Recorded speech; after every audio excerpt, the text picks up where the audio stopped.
59। सुनीता जो है वो सुबह 7 बजे से 20 मिनट पहले अपने घर से जो है वो निकलती है। तो 7 बजने से 20 मिनट पहले यानी कि 6:40 पर जो है वो निकलती है अपने घर से, ये यहाँ पे दिया हुआ है। उसके बाद विनीता के घर जो है 25 मिनट में पहुंच जाती है, यानी 25 मिनट में, यानी कि 20 मिनट तो हो गए, 7 बज गए, यानी 7:05 पर जो है ये पहुंच जाती है कहाँ पर, विनीता का घर पे। उसके बाद वे अगले 15 मिनट तक अपना नाश्ता करती है, यानी 15 मिनट तक वो नाश्ता करती है, यानी कुल टाइम हो गया कितना, 7:20, ये हो गया 15 मिनट का नाश्ता। और उसके बाद अपने कार्यालय के लिए निकल जाती है और उन्हें 35 मिनट का समय लगता है, कार्यालय के लिए निकलती है, 35 मिनट का समय लगता है, 7:55 जो है वो अपने कार्यालय पर जो है वो पहुंच जाती है। वे अपने कार्यालय पहुंचने के लिए विनीता के घर से कितने बजे निकलते हैं, तो कितने बजे, जब यहाँ पर आप देख सकते हैं जब उन्होंने नाश्ता कर लिया और नाश्ता करते ही वो वहां पे निकलते हैं, यानी नाश्ता करने के बाद 7:20, ऑप्शन नंबर सी जो इसका वो राइट आंसर रहेगा। तो इस तरह से करना है। इसके बाद देख लेते हैं नेक्स्ट। एक शहर में आपकी जनसंख्या 1,26,800 है, तो टोटल जनसंख्या, टोटल पॉपुलेशन यहाँ पर दे रखी है 1,26,800, और उसमें ये दे रखा है पहले वर्ष जो है 15% की वृद्धि होती है और दूसरे वर्ष 20% की कमी होती है। तो 2 वर्ष के अंत में हमें जो है वो जनसंख्या बतानी है कितनी हो जाएगी। तो देखो शुरू में अभी कितनी है, 1,26,800 जो है वो अभी टोटल कितनी है, टोटल पॉपुलेशन 1,26,800, 1,26,800 जो है वो अभी प्रेजेंट टाइम में टोटल है। सबसे पहले साल की बात करें तो उसमें 15% की जो इंक्रीज होता है, तो इसका 15% इंक्रीज होना मतलब अगर 100 है, तो 100 से कितना हो जाएगा, 115 हो जाएगा, यानी कि इंक्रीज होता है तो 115% हम इसका निकाल लेंगे तो बट्टा में 100, ये होगी आपकी पहले साल जितनी भी जनसंख्या हो जाएगी पहले साल के एंड में। दूसरे वर्ष में क्या है, 20% की कमी होती है, यानी 100 की कमी होगी, कितना हो गया, 80 हो गया, यानी कि दूसरे साल कर देंगे 80/100। तो ये आपका यहाँ पे राइट आंसर इसका आ जाएगा। अब देखो यहाँ पे 2 जीरो से 2 जीरो कट कर दी, उसके बाद आपका 1 जीरो से, चलो 20 चौके 80, 20 पंजे 100, 5 पे इसको कट कर देंगे, कितना होगा, 5 दूनी 10, 5 दिए 15, यानी कि 1268 इंटू में 23 इंटू में 4, ये हमारा राइट आंसर आएगा इसका। और अब ऑप्शन में देखो, पहली बात तो ये देखो, एक तो आपके सामने कितना है, 1,26,800। अब अगर टोटल हम इसमें बात करें कि अगर आपको मान लो कि अगर आपकी 100 जो है वो जनसंख्या थी, पहले 100 थी, उसमें क्या कर दिया, उसमें 15% इंक्रीज कर दिया, यानी कि वो टोटल कितनी हो गई, 115 हो गई, बिल्कुल हो गई। अब दूसरे साल कितनी है, दूसरे साल 115 है, तो अब 115 में 20% की जो है वो कमी होगी, यानी कि 115 का 20% अगर हम यहाँ पर निकालेंगे तो कितना हो जाएगा, 11 दूनी 22 और एक कितना 23% की जो है वो आपकी कमी होगी। तो देखो 115 में से अगर हम 23% यहाँ पे घटा देंगे तो कितना बचेगा, तो 15 और 7 यानी कि 93% जो है वो बचेगा। पहले कितना था, 100 था, अब फाइनल कितना बचेगा, 93, यानी कि जनसंख्या में ओवरऑल क्या हुआ है, ओवरऑल यहाँ पे डिक्रीज हुआ है, ओवरऑल जनसंख्या कम हुई है। तो यहाँ पर कितना, 93। अब देखो अगर आपकी 1,26,800 है और इससे जनसंख्या आपकी कम हुई है, तो अगर आप ऑप्शन नंबर ए देखोगे ये तो बड़ी है, तो ये आपका नहीं होगा। दूसरा देखोगे 1,45,820, ये भी बड़ी है, तो ये भी नहीं होगा। 1,35,996, ये भी बड़ी है, ये भी नहीं होगा। चौथा आप देखोगे 1,16,656, ये कम हुई है, तो ऑप्शन नंबर डी इसका राइट आंसर रहेगा। इस तरह से करना है। और बाकी अलग अगर आपके सामने ऑप्शन में यहाँ पे अलग होता तो आप यहाँ पे इसकी गुणा भी करके देख सकते हो। और वैसे अगर आप देखोगे 4 तिये 12, 12 को 8 से करेंगे, लास्ट डिजिट आपका 6 आएगा, लास्ट डिजिट 6 आपका सिर्फ इसमें है और इसमें है। यूनिट डिजिट से अगर हम करेंगे तो बहुत सारे क्वेश्चन में हमें जो लेंथी कैलकुलेशन जो होती है वो हमारी मिस हो जाएगी, उससे हम अपना टाइम बचा सकते हैं। तो यहाँ पर देखो लास्ट में 6 है, लास्ट में 6 है। अब दूसरा अगर इन दोनों ऑप्शन में देखेंगे तो ये पहले वाला ऑप्शन जो है ये तो आपका इससे ज़्यादा है, लेकिन ओवरऑल जनसंख्या तो कम है, तो आपका राइट आंसर फिर भी कौन सा, ऑप्शन नंबर डी आ जाएगा। तो इस तरह से करना है। पहले साल की आपकी 1,26,800, 15% का इंक्रीज हुआ 115/100 इंटू में दूसरे साल 20% डिक्रीज हुआ यानी 80/100, गुणा करके देख लेना, पूरा का पूरा right answer option number D बनेगा। नेक्स्ट देखो, ये सारे के सारे क्वेश्चन कौन से हैं आप सभी को पता है। एचएसएससी के आपके 2021 के अंदर जितने भी आपके पेपर हुए थे उनका हम सॉल्यूशन कर रहे हैं, और उसमें आपके अभी सीरीज जो चल रही है उसके अंदर कांस्टेबल के जो 24 सेट जो हुए थे उसमें जो क्वेश्चन पूछे गए थे वो हम यहाँ पे कर रहे हैं। अब बात कर लेते हैं सीईटी की। एचएसएससी सीईटी का जो मैक्सिमम पॉसिबिलिटी एग्जाम की है वो ये है कि एचएसएससी ये पेपर कंडक्ट करवाएगा, और अगर एचएसएससी करवाएगा तो ये जो अभी के पेपर हुए थे 2021 में सेम क्वेश्चन आपको वहां पे देखने को मिलेंगे। देखिए, एक क्यूब जो है वो सभी फलकों पर काले रंग का है। एक क्यूब है, उसके सभी के सभी आपके चारों साइड उसके फेस कर दिए ब्लैक कलर। इसे समान आकार के 64 छोटे छोटे क्यूब में काटा जाता है और कितने क्यूब इसके फलक पर रंगीन नहीं है, इसने ये पूछा है। अगर चारों साइड उसको कर दिया ब्लैक कलर का, अगर हम यहाँ पर बना लेते हैं, यहाँ पर हम बना लेते हैं इसको, ये हमने बना लिया एक क्यूब। तो अगर हम क्यूब बना लेते हैं इसका और क्यूब को ये कर दिया, ये बन गया क्यूब। तो अगर क्यूब बनाने के बाद इसने ये बोल दिया कि इसको काट दिया कितने 64 छोटे छोटे टुकड़ों में, चारों साइड इसकी कर दी कलर। तो 64 का मतलब क्या है, देखो 64 का मतलब क्या है, 4 एक साइड से, 4 एक साइड से, 4 एक साइड से, तो आपके 4 4 4, तो चारों साइड से आपके 4 4 के टुकड़े कर देंगे। यानी कि यहाँ पर कितने कट लगाएंगे, 1 2 और 3 कट लगा दिए यहाँ पे। और सेम आपका यहाँ पे 1 2 और 3 कट लगा दिए, और सेम आपका यहाँ पर 1 2 और 3 कट लगा देंगे, तो आपके कितने 4 हो जाएंगे। और सेम यहाँ पर हम इसको लगा देंगे, ये देखो ये लगा दिए 2 और 3, और सेम इसको लगा देंगे। यानी कि हमने क्या कर दिया, हमने इसको जो है वो कट कर दिया, इसको हर एक साइड में 4 4 के टुकड़ों में, तो कट कर दिया, हो गया, बिल्कुल हो गया। अब जो क्वेश्चन के अंदर जो दे रखा है इसने, क्वेश्चन में क्या दे रखा है इसने, एक सेकेंड देखो, क्वेश्चन में इसने दे रखा है कि ऐसे कितने फेस है जिनको कोई भी फलक पे रंगीन नहीं है, ये पूछ रखा है। तो कौन से पे नहीं है, अगर आप देखोगे चारों साइड से आपका कलर है, तो ये ऊपर वाली जो पट्टी है ना, ये ऊपर वाली ये पट्टी कंप्लीट आपकी कलर होगी, यानी इसके किसी ना किसी फेस पे कलर होगा। यानी कि ये ऊपर वाला जो ये जो मंजिल है ऊपर वाली, ये आपकी कट हो जाएगी, क्योंकि इसमें किसी ना किसी फेस पे आपका कलर होगा, बिल्कुल होगा। दूसरा, अगर नीचे वाले की बात करें तो नीचे वाले में भी आपका सेम ये वाला कट जाएगा, तो कट जाएगा बिल्कुल। और अगर साइड वाले में बात करें तो साइड वाले में ये वाला जो है ये कट जाएगा, और इधर ये वाला कट जाएगा।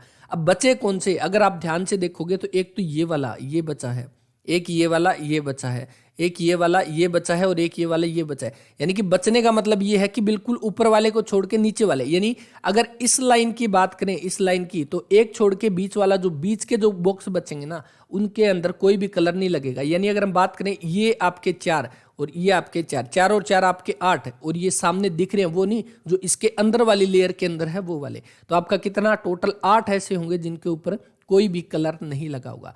तो ऐसे करना नहीं है हमें, करना कैसे है ये तो सिर्फ बताने की बात थी। अब देखो, हमें ये ध्यान रखना है, इसका फॉर्मूला होता है आपका डायरेक्ट। कौन सा, अगर आपसे ये पूछ ले कि आपका कोई भी फेस, जैसे इसमें देखा है कोई भी no face colour, no face जो है वो कलर हो, कोई भी फेस है जिसके ऊपर कलर ना लगा हो, उसका आपका फॉर्मूला क्या है, n-2 इसकी पावर 3, n-2 इसकी पावर 3, ये आपका जो है इसका डायरेक्ट फॉर्मूला होता है। जिसमें आपसे ये पूछा जाए कि इसमें कितने फेस ऐसे हैं जिनके ऊपर कोई भी कलर नहीं है, तो हम लगाएंगे n-2 की पावर 3। n हमारा कितना, ये 4 हमारा n है, तो 4-2 इसकी पावर 3 और इज इक्वल टू 2 की पावर 3 कितना, 8 जो है वो इसका राइट आंसर आएगा। और ये क्वेश्चन अभी के पेपर में आपके सामने पूछे गए थे, और आपको याद भी होगा कि ये क्वेश्चन आपके सामने दिए गए थे, और जिसमें आपसे ये भी पूछा गया था कितने में आपके कोई भी फेस कलर नहीं है। अब इससे जुड़े हुए 1-2 फॉर्मूले हैं जो आप नोट कर सकते हैं। सबसे पहली बात, यहाँ पर एक आपका फॉर्मूला नो फेस कलर, किसी भी फेस के ऊपर कलर नहीं है, तो आपका इसका फॉर्मूला n-2 की पावर 3 जो है वो हो जाएगा। उसके बाद 1 फेस कलर, अगर 1 फेस 2 फेस, ये आपको दिख तो रहा होगा ना, यहाँ पे एक सेकंड देख लेते हैं इसको। हाँ देखो, अगर इसमें हम यहाँ पर देखें, कहाँ गया, ये देखो, अगर इसमें हम देखें 1 फेस, अगर नो फेस का n-2 की पावर 3, अगर 1 फेस की अगर हम बात करेंगे तो 1 फेस में आपका 6 इंटू में n-2 की पावर 2, और उसके बाद 2 फेस की अगर हम बात करेंगे तो ये आपका कितना, तो आपका हो जाएगा 2 आगे आ जाएगा, 6 दूनी 12 n-2। ये आपके फॉर्मूले हैं कुछ एक, इनको ध्यान रख लेना। बाकी एक दिन स्पेशल क्यूब के ऊपर डिस्कस कर लेंगे जिसमें आपके सारे के सारे डाउट क्लियर होंगे। तो अभी के लिए इसमें आपका फॉर्मूला लगेगा n-2 की पावर 3, और आंसर आ जाएगा 8। इसका इंपॉर्टेंट है, इसीलिए इसके ऊपर हमने इतना टाइम लगाया है। बाकी अगर समझ नहीं आया तो दोबारा से देखना। बेंजीन का आपके सामने दिया गया, इसका मिरर इमेज बताना है, कमेंट करके बता देना 64 का मिरर इमेज क्या होगी। अब देखो जो कांस्टेबल के जितने भी सेट थे ना, उसके अंदर आपके हर एक क्वेश्चन यहाँ पर लिए गए हैं, मैथ और रीजनिंग के हर एक क्वेश्चन आपके सामने आएंगे। और अगर आप बाद में जब भी आपके सामने जब आप ये पेपर का सॉल्यूशन करोगे तो आपको मैथ और रीजनिंग का जिसमें भी डाउट होगा आप आकर प्ले लिस्ट में चेक कर सकते हैं, और हर एक प्ले लिस्ट के अंदर आपको हर एक पेपर का सॉल्यूशन करवाया जाता है। यानी अभी मैथ और रीजनिंग की है, उसकी प्ले लिस्ट बनी हुई है, उसमें आपके सामने सारे के सारे पेपर जो है वो आ जाएंगे। देखो नेक्स्ट आपके सामने दिया गया है, इसको सिंप्लीफिकेशन का क्वेश्चन है और इसको सिंप्लीफाई करना है। अगर हम इसमें देखेंगे तो आपके सामने 0.863 ये आपके सामने जो दिया गया ना, ये दोनों में कॉमन है, तो हम क्या कर लेते हैं 0.863 कॉमन निकाल लिया बाहर। अगर कॉमन निकालेंगे तो यहाँ पर क्या बचा 0.637 बचा, प्लस में इधर क्या बचा 0.363 जो है वो बचा। अब देखो 0.863 अगर हम इसको करेंगे तो 7 और 3 कितना 10 जीरो, उसके बाद 6 और 3 9 और 1 जीरो, उसके बाद 6 और 3 9 और 1 जीरो, और आगे आ जाएगा 1, यानी कि 1 आ गया। अब इसको 1 से गुणा करेंगे तो 0.863 ही बनेगा, जो कि बन जाएगा ऑप्शन नंबर बी। सिंप्लीफिकेशन का क्वेश्चन था, आसान सा। परसेंट चिन्ह 7 की रेशियो आपका 3 4 3 है, तो 5 का क्या आ जाएगा, तो ये आपका क्या बनता है, तो 7 का क्यूब बनता है 343, और 5 का क्यूब क्या बन जाएगा, 5 का क्यूब 125, ऑप्शन नंबर बी जो है वो बन जाएगा। इसके बाद नेक्स्ट देख लेते हैं, 123 दिनों में कितने विषम दिन है, 123 दिनों में टोटल कितने, कैलेंडर का ये क्वेश्चन है। विषम दिन का मतलब क्या है, ओड डे, और ओड डे का मतलब आपका क्या बनता है, वो जो एक वीक में नहीं आते। अब वीक में कितने आते हैं, एक वीक के अंदर हमारे टोटल डेज कितने होते हैं, 7 दिन जो है वो होते हैं, यानी कि 7 दिन में एक वीक जो है वो कंप्लीट हो जाता है, और जो बचेंगे वो यानी कि 7 दिन में एक वीक कंप्लीट हो जाता है, और जो बचेंगे दिन वो हमारे ओड डे हो जाएंगे। यानी कि अब 123 की बात करें तो 123 को आप 7 से भाग करोगे, 7 एकम 7, और कितना बचा 53, 7 7 49, और कितना बचा 4, यानी कि 4 ऐसे हैं जो इसके अंदर ओड डे हो जाएंगे। ऑप्शन नंबर सी यहाँ पे इसका राइट आंसर रहेगा। ये क्वेश्चन में पूछा गया था, और अगर ये पूछ ले एक नॉर्मल ईयर में आपके ओड डे कितने होते हैं, अगर आप निकालोगे 7 5 35, कितना बचा 15, और 7 दूनी 14, तो कितना एक नॉर्मल आपका ईयर जो होता है 365 दिन का, उसमें 52 वीक हो जाएंगे प्रॉपर, और एक जो है वो ओड डे होता है। और इससे आपका क्या क्लियर होगा, देखो अगर हम बात करें लीप ईयर की, लीप ईयर के अंदर अगर हम बात करें तो कितना 7 5 35, और 16, 7 दूनी 14, और कितना बचा 2। अब देखो यहाँ पर कितने ओड डे बचे 2, यहाँ पर कितना ओड डे बचे 1। अब हम बात कर लेते हैं, जैसे अभी नॉर्मल ईयर की बात कर लेते हैं। अगर इस साल 1 जनवरी को आपका मंडे है, मान लेते हैं इस साल 1 जनवरी को, तो अगले साल अगर ये नॉर्मल ईयर है तो अगले 1 जनवरी को कौन सा दिन आ जाएगा, तो इससे एक दिन आगे वाला आ जाएगा, जो कि कौन सा ट्यूसडे जो है वो होगा, क्योंकि इसमें एक ओड डे है। तो इस तरह से ये कैलेंडर के क्वेश्चन में हमारे काम आते हैं। और वैसे इसका राइट आंसर 123 को अगर हम भाग करेंगे तो आप करके भी देख लेना, 107 एकम 7, 53, 7 7 49, 4 बचा, ऑप्शन नंबर सी यहाँ पे। एक इलेक्ट्रॉनिक्स दुकान का मालिक अपने ग्राहक से लागत मूल्य से 22% अधिक मूल्य लेता है। यदि एक ग्राहक एक डीवीडी प्लेयर के लिए 10,980 का भुगतान करता है, तो डीवीडी प्लेयर का लागत मूल्य जो है वो क्या हो जाएगा। देखो अगर वो क्या करता है, 100 की चीज थी, वो क्या करता है उससे 122 जो है वो रुपए लेता है, 100% की चीज को 122% में जो है वो बेचता है। और उसने क्या कर रखा है, यदि एक ग्राहक एक डीवीडी प्लेयर के लिए 10,980 रुपए का भुगतान करता है, यानी कि 10,980 रुपए का भुगतान करता है, तो यानी कि वो वैल्यू किसकी है, वो वैल्यू है आपकी 122 की, इनटू में आपका क्या हो जाएगा 100। तो हमें किसकी लागत मूल्य जो कि उसकी 100 थी वो हमें इसकी बतानी है। जब हम इसको कट करेंगे तो कट करके देखो इसमें कितना आ जाएगा, तो आप कितने पे करोगे, कितने पे करते हैं इसको, इस पे को कर लेते हैं हम 2 पे ही करो सबसे पहले। 2 5 10, 2 चौके 8, 2 नी में 8, और नीचे कितना 2 6 12, 2 एकम 2। उसके बाद 61 पे अगर हम इसको कट करेंगे तो 61 को अगर हम 9 से करेंगे, 9 6 नी में 54, तो ये डायरेक्ट आपका 9 पे कट हो जाएगा, और 9 पे और एक ये जीरो आ जाएगी 90, 90 इंटू में 100 कितना हो जाएगा 9,000 रुपये जो है इसका right answer option number D यहाँ पे इसका आ जाएगा। क्योंकि वो चीज़ 100 रुपए की थी, उसने 22% उसके ऊपर मूल्य अधिक लेता है, तो यानी 100 की चीज़ के ऊपर कितने लेता है 122 लेता है। और कोई ग्राहक जो है वो 10,980 रुपये उसको पे कर देता है, यानी कि 122 की वैल्यू आपके सामने 10,980 है, हमें बतानी है 100 की वैल्यू। Right answer 9,000। ये अच्छा क्वेश्चन क्यों? क्योंकि इन क्वेश्चन को हम क्या मान के चलते हैं, सिंपल क्वेश्चन है और इसमें बहुत बार मिस्टेक होती है, मुझसे भी होती है, सभी से होती है। देखो 4 से 1/3 कितना, 4 तिया 12 और 1 13/3। उसके बाद 4 तिया 12, ठीक है, 5 तिया 15 और 1 16/3, 16/3। उसके बाद ये डिवाइड में है तो 6 तिया 18 और 1 19/3, तो ये भाग में है, एक बार इसको ऐसे लिख लो 19/3। उसके बाद सेम आपके सामने डिवाइड में है 1/3। उसके बाद आपका प्लस में 5 तिया 15 और 1 16/3, माइनस में 3 दूनी 6 और 1 7/3, तो ये आ गया। अब उसके अंदर अगर हम देखेंगे, देखो 13/3 आ गया, इंटू में 16/3 है, ये डिवाइड में है, इसको उल्टा कर दो 3/19, ये डिवाइड में है, इसको उल्टा कर दो 3/1, और प्लस में 16/3 माइनस में 7/3। अगर देखोगे ये 3 से 3 और 3 से 3 कट जाएगा, यानी कि आपका कितना आ जाएगा 13 गुणा 16/19 और प्लस में आपका 16/3 माइनस में 7/3। अब इसको अगर हम सोल्व करेंगे तो आपके सामने कितना 3 एलसीएम आ जाएगा। 16 में से 7 गया, कितना 9 बचा, यानी कि कितना 3 बचा यहाँ पे, यानी कि 13 गुणा 16/19 प्लस में 3। अब अगर प्लस करेंगे इसमें तो आप यहाँ पे करो 16 तिये 48, कितना बचा 4, 16 और 4 20, 208।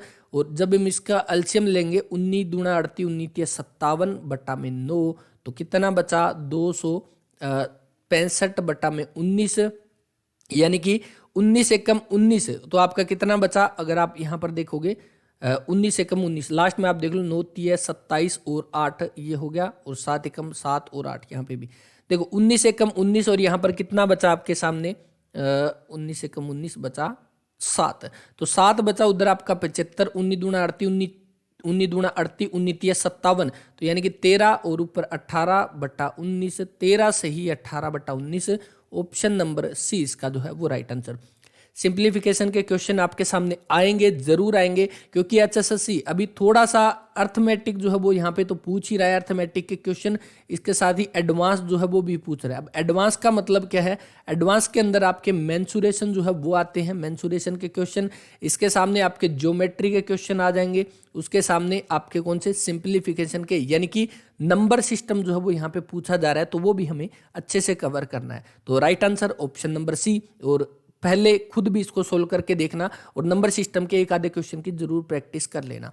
एक शंक्वाकार तंबू जो है उसको बनाने के लिए 2.5 मीटर चौड़े कितने कपड़े की आवश्यकता होगी, जिसकी आधार और त्रिज्या आपकी 7 मीटर और ऊंचाई 24 मीटर है। देखो बात कर लेते हैं कोन की। शंक्वाकार तंबू का मतलब क्या है कि आपके सामने एक तंबू बनाया हुआ है। अब तंबू आपका कैसे इस तरह से बनाते हैं, ये आपका तंबू हो जाएगा जिसके अंदर हम बैठ जाते हैं। अब तंबू को बनाने के लिए 2.5 मीटर चौड़ा तो कपड़ा है, उसकी कपड़े की लंबाई हमें बतानी है, यानी कि वो कपड़ा आपका कौन सा, तो L गुणा B, लंबाई गुणा चौड़ाई से हम निकाल लेंगे बिल्कुल। और उसके बाद देखो उसमें क्या है, आधार की त्रिज्या आपकी 7 मीटर है और ऊंचाई आपकी 24 मीटर है। इसने क्या बोला है कि हमें कपड़े की जरूरत कितनी पड़ेगी। तो अगर सोचने की बात है, अगर हम इसके अंदर आप देखेंगे ये हमने यहाँ पे तंबू बना लिया, तो इसमें कपड़ा कितना चाहिए होगा, तो कपड़ा जो आपका इसके चारों ओर जो लगेगा वही हमें कपड़ा चाहिए होगा, क्योंकि इसके नीचे तो हम लगाएंगे नहीं, तो जो इसके चारों साइड होगा, जो इसको कवर करेगा, जो इसके कर्व करेगा, यानी कि जो curved surface area, curved surface area जो है वो हमें बताना है।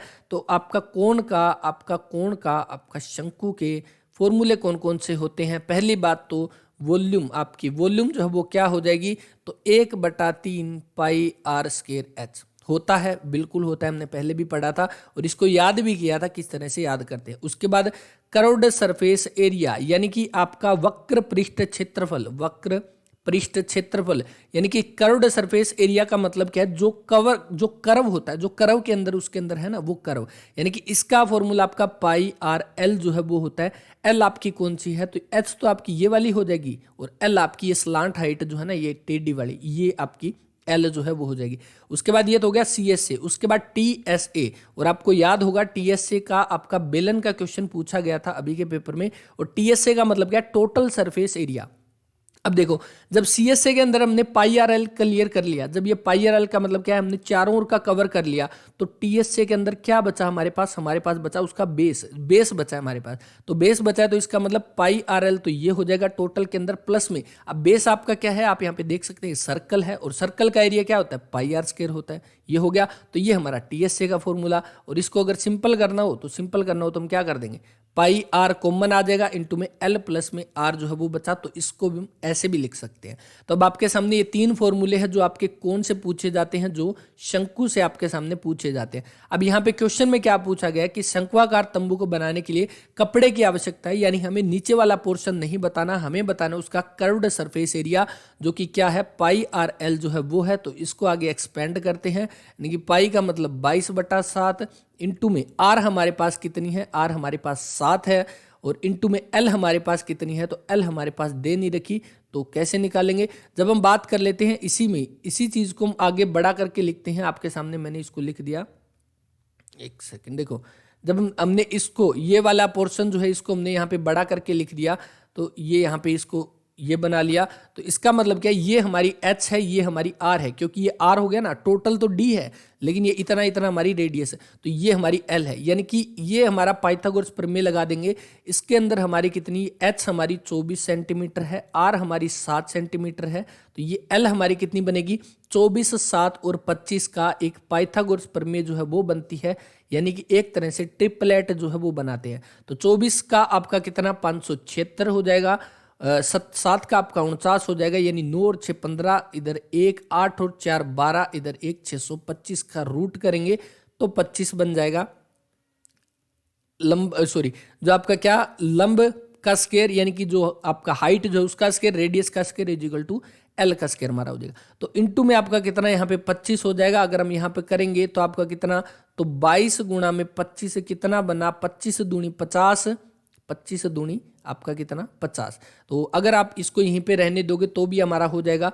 और ये हमारी क्या आ गई, तो 22 गुणा 25, ये हमारा आ गया कपड़ा। जो कपड़ा हमें चाहिए था जो तंबू बनाने के लिए, उस कपड़े की हमारा जो है कितनी आ गई, 22 गुणा 25 वर्ग मीटर स्क्वायर जो है वो बन गया इसका एरिया, ये बन गया। तो अब हमें क्या दे रखा है, उसकी 2.5 मीटर चौड़ाई जो है वो दे रखी है। यानी कि आप अगर देखोगे तो आपकी 22 गुणा में 25, ये तो हमारा टोटल उसका एरिया हो गया कपड़े का, लंबाई गुणा चौड़ाई, जहां पर उसकी लंबाई हमें बतानी है, चौड़ाई हमें दे रखी है कितनी, 2.5। तो जब 2.5 से इधर कट करेंगे तो आपका 10 आ जाएगा, यानी कि टोटल लंबाई कितनी, 220 मीटर जो है वो हमें चाहिए।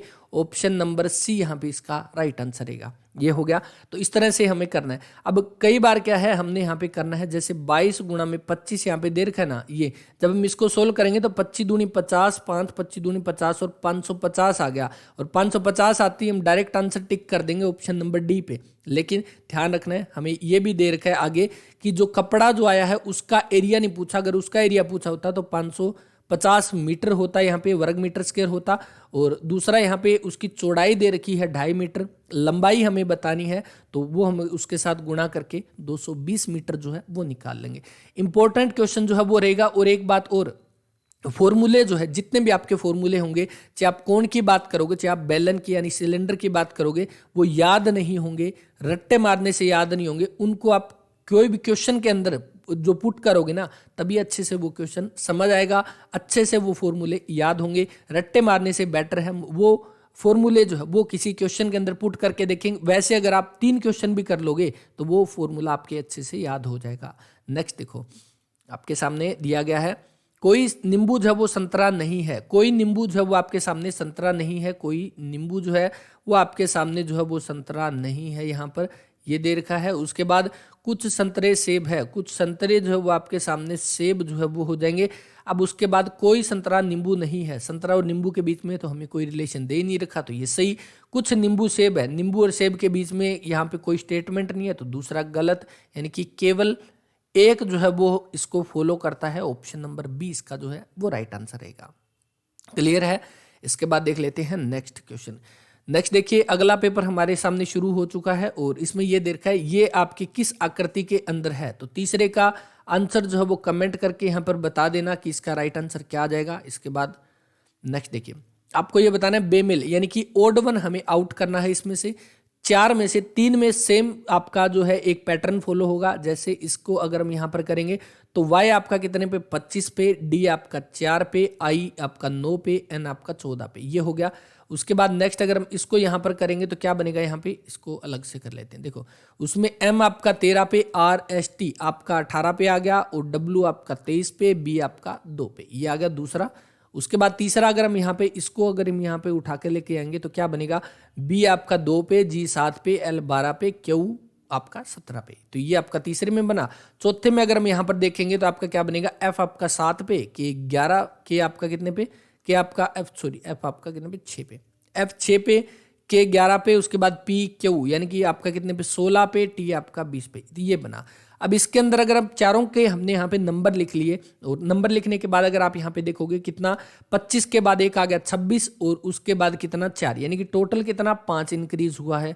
उसके बाद यहाँ पर 5 इंक्रीज हुआ है, उसके बाद 5 इंक्रीज हुआ है, सेम यहाँ पर 5, उसके बाद 5, उसके बाद 5, यहाँ पर भी 5, उसके बाद कितना 5 और यहाँ पर भी 5, यहाँ पर आप देखोगे 5, ये भी 5, लेकिन यहाँ पर कितना 4 बड़ा है, 16 और 4 20 21 आना था, तो ये पैटर्न को फॉलो करता और यहाँ पे ऑप्शन नंबर डी जो इसका वो राइट आंसर रहेगा। आगे देखो, यदि आपके सामने क्वेश्चन दिया गया कैलेंडर का, और अगर मैं बात करूं जितने भी एचएसएससी के 2021 में पेपर हुए हैं उसमें रीजनिंग के अंदर कैलेंडर का क्वेश्चन जो है वो पूछा गया है। कैलेंडर का, अब यहाँ पे कैलेंडर का क्वेश्चन पिछले पेपर में भी हमने देखा था, ओड वन आउट वाला। क्लॉक का क्वेश्चन जो है वो यहाँ पर पूछा गया है, वो भी आपके सामने है। तो ये दो में से आपके सामने एक एक क्वेश्चन या हो सकता है एक एक क्वेश्चन हो सकता है या दोनों में से एक क्वेश्चन जरूर पूछा जाएगा। अब देखो, यदि महीने का 10वां दिन शुक्रवार से 2 दिन पहले हो, यानी कि 10वां दिन जो है इसने देखा 10वां दिन शुक्रवार से 2 दिन पहले, यानी कि अगर शुक्रवार है, शुक्रवार से पहला दिन आपका थर्सडे हो जाएगा वीरवार, उससे पिछला दिन आपका बुधवार, यानी कि क्या हो जाएगा, बुधवार जो है वो हो जाएगा 10वां दिन। तो महीने का 19वां दिन कौन सा होगा? अगर 10वां दिन आपका बुधवार है तो 10 प्लस में 7, 17वां दिन आपका कौन सा हो जाएगा? तो 17वां दिन आपका हो जाएगा सेम बुधवार, यानी कि आपका अगले वीक का सेम डे हो जाएगा। अब 17 को बुधवार है तो 18 और 19 का बताना है, तो 28 को आपका वीरवार और 19 को आपका कौन सा शुक्रवार जो है वो हो जाएगा। तो शुक्रवार ऑप्शन नंबर बी जो है वो छठे का राइट आंसर रहेगा। नेक्स्ट देखो, सिंप्लीफिकेशन का क्वेश्चन, इंपॉर्टेंट क्वेश्चन, और वीडियो को पॉज करके अभी प्रैक्टिस करोगे तभी फायदा है, तो करो तो कर लेना, वरना अगर देखना है तो आप देख सकते हो।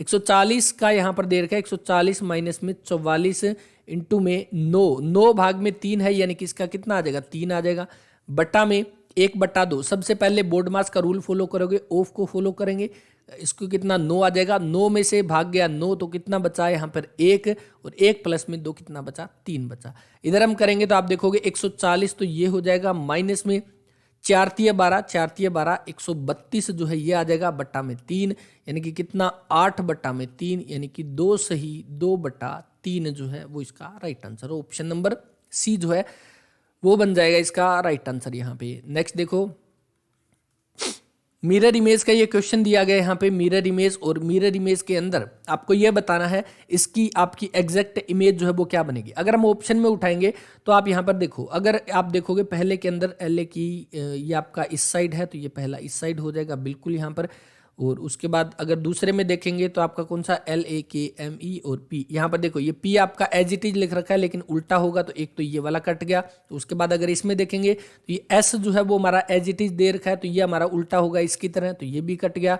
उसके बाद अगर हम नेक्स्ट में देखेंगे तो ये लैक्मी जो है ये आपका ऊपर आएगा, पॉइंट से नीचे आएगा, तो इसका आपका बिल्कुल ऑप्शन नंबर ए जो है वो इसका राइट आंसर रहेगा। नेक्स्ट देखो, हाँ ये क्वेश्चन इंपॉर्टेंट है और अच्छा क्वेश्चन आपके सामने पिछले पेपर में भी, इससे पीछे वाला जो पेपर हमने सोल्व किया था कांस्टेबल का, उसमें भी सेम क्वेश्चन जो है आपके सामने दिया गया था। और ध्यान से देखो, एक तो आपके सामने दे रखा है, एक ए बार है और एक आपके सामने बी जो है वो दे रखा है। एक के अंदर आपका एसिड है, एक में आपका क्या, यानी एसिड और वाटर जो है उनका यहाँ पे मिक्सचर है। अब देखो क्वेश्चन में दे रखा है कि बोतल ए और बी दोनों में तनु सल्फ्यूरिक अम्ल है, बोतल ए में पानी की मात्रा अम्ल की मात्रा से 2 गुनी है। बोतल ए में पानी की मात्रा और अम्ल की मात्रा से 2 गुनी है, तो यानी कि अगर आपका एसिड 1 है तो पानी आपका 2 जो है वो हो जाएगा, क्योंकि इसने दे रखा है बोतल पानी की मात्रा अम्ल की मात्रा से 2 गुनी है, तो आपकी हो गया 1:2 बिल्कुल। उसके बाद जबकि बोतल बी में अम्ल की मात्रा पानी की मात्रा का 3 गुना है, तो आपका इसका अगर 1 हो जाएगा तो यहाँ पर कितना 3, तो आपका एसिड 1 और पानी 3, तो यहाँ पर क्या दे रखा है, जबकि बोतल बी में अम्ल की मात्रा पानी की मात्रा का 3 गुना है। तो ये देखो यहाँ पर क्या दे रखा है, पानी की मात्रा का 3 गुना है, यानी कि ये आपके सामने क्या जो है ये हो जाएगा 3:1। ये क्वेश्चन में यहाँ पर दे रखा है। तो यहाँ तक का हमारा क्वेश्चन स्टेटमेंट हो चुका कंप्लीट। 5 लीटर वैसे आपका एक अम्ल तैयार करना है जिसमें अम्ल पानी के बराबर होगा, यानी कि आपके सामने इन दोनों को मिलाकर एक बनाना है जिसमें हमारा 1:1 जो है वो आपके सामने आएगा।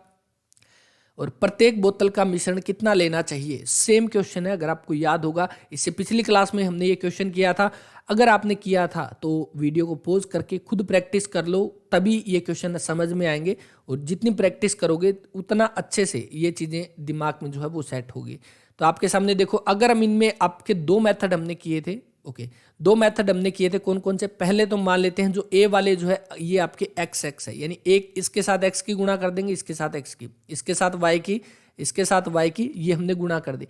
अब क्वेश्चन में क्या दे रखा है कि ए से हमने क्या उठाना है, जो ए से हमें उठाना है एक मिक्सर, ए से हमें मिक्सर उठाना है, और बी से हमें जो है वो भी मिक्सर उठाना है, ए और बी से। तो उसके बाद क्या है, उस जो फाइनल मिक्सर हम बनाएंगे उसके अंदर पानी और एसिड जो है वो हमारा इक्वल अमाउंट में होना चाहिए। इक्वल अमाउंट में होगा यानी कि ये दोनों को अगर हम ऐड करेंगे तो आपके सामने क्या हो जाएगा, यानी कि 1x प्लस में, यानी कि टोटल कितना है, अगर आप देखोगे टोटल कितनी अमाउंट है, टोटल 3 है, और 3 में से 1/3 आपकी एसिड है, 2/3 आपका पानी है। सेम इसके अंदर देखेंगे टोटल 4 है, 3/4 आपका जो है वो हो जाएगा एसिड, 1/4 आपका पानी हो जाएगा। तो यानी कि आपका 1/3x हो जाएगा, प्लस में दूसरा एसिड जोड़ दो 3/4y इज इक्वल टू आपके सामने क्या दे रखा है, 2/3x प्लस में 1/4y। एक्स एक साइड लेकर जाओ, यानी कि इस एक्स को हम उस साइड लेकर जाएंगे तो आपका इधर कितना बचा, 3/4y माइनस में 1/4y इज इक्वल टू आपके सामने कितना, तो 2/3x माइनस में 1/3x। जब इसमें से माइनस करोगे कितना, यहाँ पर आपका 3 में से 1 गया 2, तो 2/4 यानी कि 1/2y बचा इज इक्वल टू आपके सामने कितना, तो ये 2 में से 1 गया कितना, 1/3x, यानी कि आपके सामने x बटा में y इज इक्वल टू कितना बन जाएगा, 3/2, यानी कि 3:2 जो है वो इसका राइट आंसर रहेगा। ऑप्शन नंबर ए यहाँ पे 3:2। तो इसका आपका राइट आंसर आ जाएगा ऑप्शन नंबर ए। और अम्ल और आपका उसका अनुपात बताना है तो आपका x और y का कितना, 3:2 जो है वो इसका राइट आंसर रहेगा। तो इस तरह से क्वेश्चन करना है। पहला मेथड हमारा था x वाला मेथड, तो इस तरह से करना था। अब करते हैं दूसरा, जो कि आपका कौन सा, मिक्सर एंड एलिगेशन से हम जो क्वेश्चन करते हैं ना, ये जो मेथड अगर समझ में आ गया तो बहुत सारे क्वेश्चन आसानी से हो जाएंगे। आपके सामने देखो ए दे रखा है, बी दे रखा है। जब हमारे सामने एक में आपका एसिड है, बी में आपका वाटर है, तो हमें ये दे रखा है। अब इसमें ए के अंदर आपके सामने दे रखा है कि अम्ल की मात्रा 2 गुनी है, तो आपका 2:1 हुआ ना यहाँ पे। उसके बाद 3 ना यहाँ पर 1:2 हुआ। उसके बाद यहाँ पर क्या 3:1 जो है वो हुआ। और इसने बोला फाइनल हमें बनाना है 1:1 में जो है वो बनाना है, ये बनाना है, ठीक है। उसके बाद अगर हम देखेंगे इसमें टोटल 2 हुआ, इसमें टोटल 4 हुआ, इसमें टोटल 3 हुआ, यानी कि हमें क्या करना है, हमें ये इधर वाली जो क्वांटिटी है ना, ये वाली, इसको बराबर करना है। पहले वाले में भी ऐसे किया था, इसमें भी ऐसे होगा। इधर वाली क्वांटिटी को बराबर करेंगे तो अगर हम इनका एलसीएम लेंगे तो कितना हो जाएगा, 12 जो है वो एलसीएम होगा। यानी इसको 4 से गुणा करो, इसको 3 से गुणा करो, इसको 6 से गुणा करो। जब हम इसको गुणा करेंगे तो अगर आपका यहाँ पे क्या बन जाएगा, इसको गुणा करने पर हमारा यहाँ पे बनेगा 4:8 ये बना। उसके बाद इसको नीचे वाले में आपका कितना, तो 3 9:3, और जो फाइनल वाला जो बना है उसमें 6:6। अब ये हमारा एसिड है ना, है, और ये हमारा वाटर है। तो अगर हम एसिड को उठा लो तो आपका राइट आंसर आ जाएगा, वाटर को उठा लो तो हमारा राइट आंसर आ जाएगा। यानी कि अगर हम मिक्सर एंड एलिगेशन से करेंगे, इसको रफ कर लेते हैं और आपने नोट भी कर लिया होगा। देखो अगर हम यहाँ पे इसको एक वाले एसिड को उठा लेते हैं तो आपके सामने क्या, मिक्सर एंड एलिगेशन में 3 वैल्यू होती है, जिनमें एक बड़ी होती है, एक छोटी होती है, एक बीच वाली वैल्यू होती है। और यानी कि जो ओवरऑल जो मिक्सर होगा ना, वो वाली आपकी बीच की वैल्यू होगी। यानी कि यहाँ पर 4, यहाँ पर 9, यहाँ पर 6। जब हम इसमें से माइनस करेंगे कितना, 4 में से 6 गया 2 और ये 9 में से ये गया कितना 3, तो 3:2 जो है वो हमारा राइट आंसर, जो कि थोड़ी देर पहले भी यहाँ पे आया था, ऑप्शन नंबर ए रहेगा। ये हो गया एसिड उठाने की। अब आप उठा लो चाहे पानी उठा लो, पानी उठा लिया हमने 8 और ये आपका कितना है 3 है, और ये आपका बीच वाली वैल्यू 6 पुट कर दी, माइनस कर दो कितना, यहाँ पे 2 बचा, यहाँ पर माइनस करोगे कितना 3, 3:2 जो है वो रहेगा। तो इस तरह से भी हम कर सकते हैं। राइट आंसर आप एक्स वाले मेथड से भी कर सकते हो, आप इससे भी कर सकते हो। मेथड में तो कहता हूं दोनों आनी चाहिए, लेकिन एक भी समझ आ गया तो भी अच्छी बात है, उससे भी क्वेश्चन हो जाएगा। ठीक है, तो आपके सामने एक तो एक्स वाला मेथड, एक ये वाला मेथड। लगभग हर एक पेपर के अंदर, कांस्टेबल के हर एक सेट के अंदर आपको ऐसा क्वेश्चन देखने को मिलेगा। एक आधा सेट ऐसा हो सकता है जिसके अंदर कोई भी क्वेश्चन ना हो। तो बस